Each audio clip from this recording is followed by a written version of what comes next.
کرو نہ نکلا، میں فرض کے طور پر کہہ رہا ہوں، نہ نکلا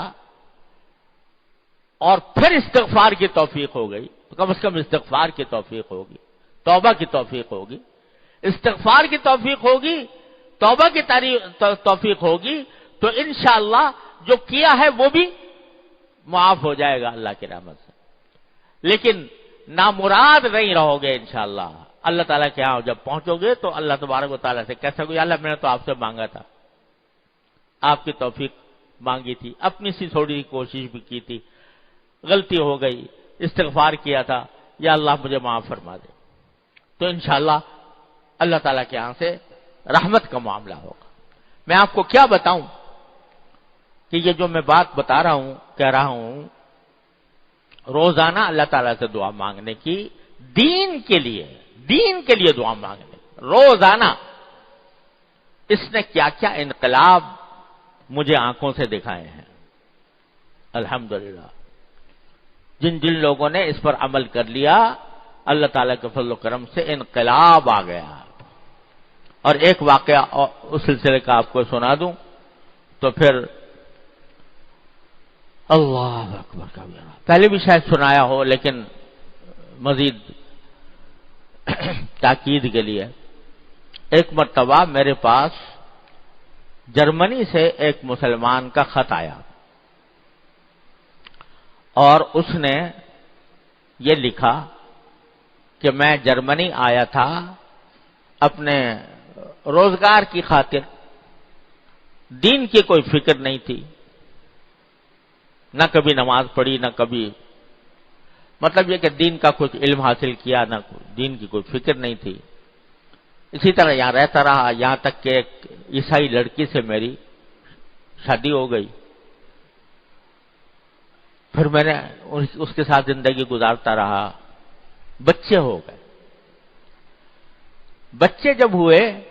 تو میں نے دیکھا، جب بچے بڑے ہونے لگے تو میں نے دیکھا کہ میری بیوی جو عیسائی تھی وہ بچوں کو عیسائیت کی تبلیغ کر رہی ہے، کرسچینٹی سکھا رہی ہے۔ اس وقت میرے اندر کا مسلمان جاگا کہ یہ میرے بچے ہیں اور ان کو عیسائی بنایا جا رہا ہے۔ تو میں نے اس سے کہا کہ تم یہ میرے بچوں کو عیسائی نہیں بنا سکتی، میں مسلمان ہوں، میرے بچے بھی مسلمان۔ اس نے کہا کیوں نہیں بنا سکتی؟ میرا دین برحق ہے اور میں اپنے بچوں کو اپنے ہی دین کی تعلیم دوں گی۔ میں کہتا نہیں تمہارا دین برحق نہیں ہے، میرا برحق ہے، تو وہ بحث کرنے لگتی۔ اس کو اپنے دین کا پورا پتہ تھا، مجھے اپنے دین کا پتہ نہیں، تو نتیجہ یہ کہ بحث میں شکست کھا جاتا تھا۔ تو اب میں سخت پریشان ہوں کہ کیا کروں کہ میں اس عورت کو بھی بچاؤں، اپنے بچوں کو بھی بچاؤں، کیا کروں؟ تو جب یہ خط میرے پاس آیا تو میں نے اللہ تعالیٰ سے دعا کی کہ اللہ کوئی بہتر راستہ دل میں ڈال دیجئے۔ تو میں نے اس کو خط میں لکھا کہ تم ایک تو یہ کام کرو کہ اس سے بحث کرنا چھوڑ دو، کیونکہ تمہیں کچھ پتا ہے نہیں دین وین کا، بحث کرو گے تو کوئی فائدہ نہیں ہوگا۔ البتہ اس کو 2 باتوں پر آمادہ کر لو، کسی طرح اس کو 2 باتوں پر آمادہ کر لو۔ ایک تو میں کتاب بھیج رہا ہوں، میری کتاب جو ہے عیسائیت کے اوپر، انگریزی میں واٹ از کرسچینٹی، وہ بھیج دی۔ میں نے کہا کہ ایک تو اس پر آمادہ کر لو کہ اس کو وہ پڑھے اور انصاف کے ساتھ پڑھے، اور دوسرے اس کو اس بات پر آمادہ کر لو کہ رات کے وقت میں سونے سے پہلے وہ بیٹھ کر دعا کیا کرے، اور اس سے کہو کہ خدا کو تو تم بھی مانتی ہو میں بھی مانتا ہوں، دعا کو تم بھی مانتی ہو میں بھی مانتا ہوں۔ دعا یہ کرو کہ یا اللہ اگر عیسائی مذہب برحق ہے تو مجھے اس عیسائی مذہب پر اور زیادہ جما دیجئے، اور اگر اسلام برحق ہے تو مجھے اسلام کی طرف پھیر دیجئے، میرے دل میں اسلام ڈال دیجئے، یہ دعا کروا اس سے کم از کم 40 دن یہ روزانہ دعا کر، اس پر آمادہ کر لو۔ اگلی مرتبہ اس کا خط آیا تو اس نے لکھا کہ مولانا میں نے اللہ تعالیٰ کا شکر ہے آپ نے جو دونوں باتیں بتائی تھی اس پر میں نے اس کو آمادہ کر لیا ہے، وہ کتاب بھی پڑھ رہی ہے اور روزانہ یہ دعا بھی کرتی ہے، اب میں بھی اس کے ساتھ بیٹھ کے دعا کرتا ہوں۔ تو ادھر میں نے بھی کچھ اپنے اللہ سے کچھ دعا مانگنے کی کوشش کی تو وہ کرتی رہی، لیکن اس نے خط میں لکھا کہ یہ آمادہ تو ہو گئی ہے اور کر بھی رہی ہے، لیکن فرق کچھ نہیں آیا ابھی تک، جیسی ہے ویسی ہی ہے، اب بھی ویسے کرتی ہے۔ تو میں نے پھر اس کو لکھا، میں نے کہا تم آپ گھبرائیے نہیں، اس سے کہو یہ عمل جاری رکھے، چھوڑے نہیں۔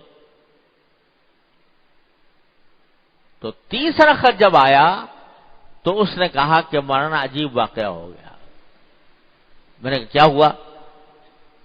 اس میں خط میں لکھا کہ واجب واقعہ یہ ہو گیا کہ میں وہ کسی کالج کی طالبہ تھی، وہاں پر کالج میں کوئی کام کرنے کے لیے گئی تھی، میں بھی اس کے ساتھ گیا تھا، واپس آ رہے تھے تو وہ گاڑی چلا رہی تھی، اچانک گاڑی چلاتے چلاتے اس نے گاڑی ایک کنارے پر روکی اور اسٹیئرنگ کے اوپر اپنا سر ڈال دیا۔ میں سمجھا اس کو کوئی دل کا دورہ پڑا ہے، کیا بات ہے، تو میں ایک دم سے گھبرایا، میں نے کہا کیا بات ہے؟ تو دیکھا وہ رو رہی تھی، تو میں نے پوچھا کہ بھائی کیوں رو رہی ہو؟ تو اس سے بولا نہیں جا رہا تھا،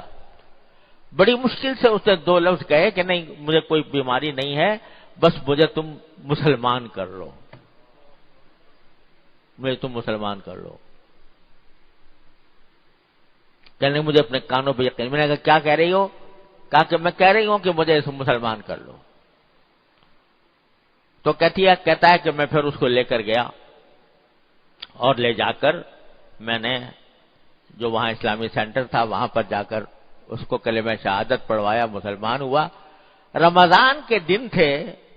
تو آج پہلا موقع ہے کہ ہم دونوں نے سحری اکٹھی کھائی ہے روزہ رکھنے کے لیے، اور اس خط کے ساتھ اس عورت کا خط تھا میرے نام، جس میں اس نے مجھے لکھا تھا کہ میں آپ کی بہت زیادہ شکر گزار ہوں کہ اللہ تعالیٰ کہ آپ کے ذریعے اللہ تعالیٰ نے مجھے ہدایت عطا فرمائی اور مجھے اسلام قبول کرنے کی توفیق عطا فرمائی، اب آئندہ میں کیا کروں اور کس طریقے سے۔ یہ 4-5 مہینے کا واقعہ ہے جس میں یہ اللہ تعالیٰ نے یہ دعا کا کرشمہ مجھے اپنی آنکھوں سے دکھایا۔ تو یہ دعا جو دین کے لیے مانگی جاتی ہے وہ رد نہیں ہوتی، بشرطے کہ اخلاص کے ساتھ مانگے، تواتر کے ساتھ مانگے اور ساتھ میں کچھ قدم بڑھانے کا بھی اہتمام کرے، یہ ضائع نہیں ہوتی۔ تو میرے بھائیوں اور بہنوں، یہ اگر روز ہمارا معمول ہو، صبح کے وقت میں اور پھر رات کے وقت میں پھر دعا، یا اللہ صبح میں نے یہ دعا کی تھی، ارادہ کیا تھا، لیکن میرے دن کے پتہ نہیں کس طرح گزرا، کہاں چلا گیا، اللہ اپنی رحمت سے اگر مجھ سے جو کچھ غلطیاں ہوئی ہیں میں استغفار کرتا ہوں، توبہ کرتا ہوں، اللہ مجھے اس کو معاف فرما دے۔ بس یہ عمل اگر کر لو تو انشاءاللہ ثم انشاءاللہ اللہ تبارک و تعالی اپنے فضل و کرم سے، اپنی رحمت سے اس ماحول کی ظلمتوں کے اثرات سے انشاءاللہ اللہ تعالیٰ بچا لیں گے، اس میں کوئی ادنا شک نہیں ہے، انشاءاللہ ضرور بچا لیں گے۔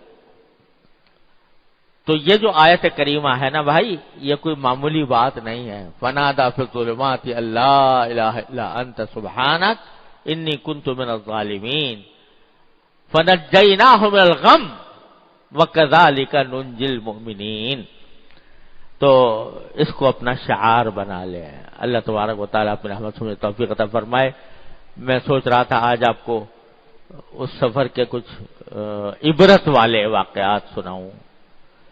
جو واقعی میرے لیے بھی عبرت ہے، آپ کے لیے بھی عبرت ہے معاذ، لیکن اب وقت ختم ہو رہا ہے، اللہ تعالیٰ زندگی دی تو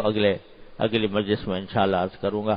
وآخر دعوانا الحمدللہ رب العالمین۔ اللهم صل على سيدنا ومولانا محمد وعلى ال سيدنا محمد كما صليت على ابراهيم وعلى ال ابراهيم انك حميد مجيد۔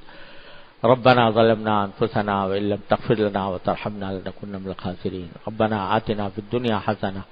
وفي الآخرة حسنة وقنا عذاب النار۔ یا اللہ اپنے رحمت سے ہمارے تمام گناہوں کو معاف فرما، یا اللہ ہمارے اعمال و اخلاق کی اصلاح فرما،